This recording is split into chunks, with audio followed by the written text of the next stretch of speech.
Hello everybody, welcome to another great trip through Mandy's Worlds. Today we'll be visiting r/TalesFromTechSupport. Be sure to click on that subscribe button for more videos. The title of this next post is, Coworker Gets Irate with Me for Not Violating Policy in Order to Get a Large Sale. Shenanigans Occur.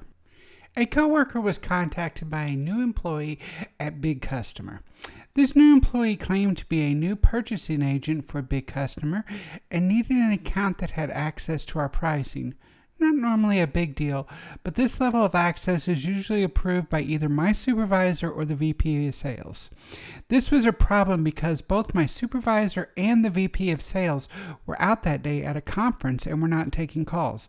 I also noticed an inconsistency that was concerning to me, but I kept my mouth shut as to not make any accusations. When I informed my coworker that I would have to wait until the next day, they got mouthy with me and explained that Big Customer needed a quote for a large order ASAP, and that they didn't have time to price out everything for them in time.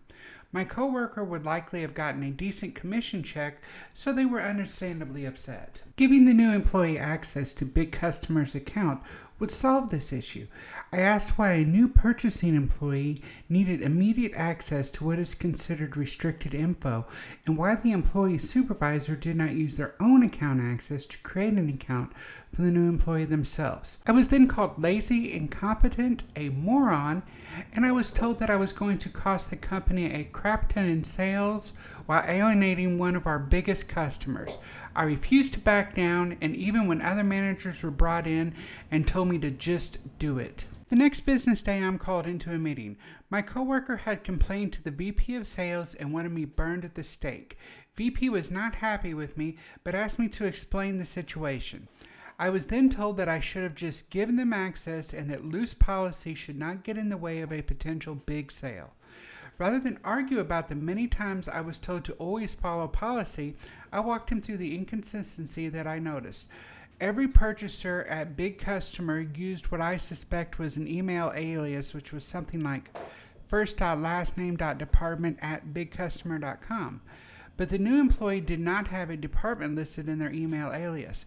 When I explained as much and told him on top of that being against policy, I had concerns that the new employee was asking for more access than Big Customer would permit. Long story short, the VP called Big Customer and it was discovered that it was an attempt at corporate espionage.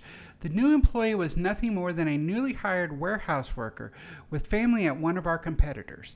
They were attempting to basically steal our contract by underbidding. It was also discovered that as soon as our competitor would be asked for a quote from Big Customer, someone working with the competitor would look through the order for an item with historically long lead times and attempt to buy our stock. This would make Big Customer more likely not to place the order with us. I ended up getting a pathetic apology from the VP, but that was about it. Big Customer supposedly fired the new employee and banned their staff from contacting our competitor. Well, friends, this is another issue of r/TalesFromTechSupport. And just remember, always respect your IT department because you never know who the next person is that might pull your butt out of the fire.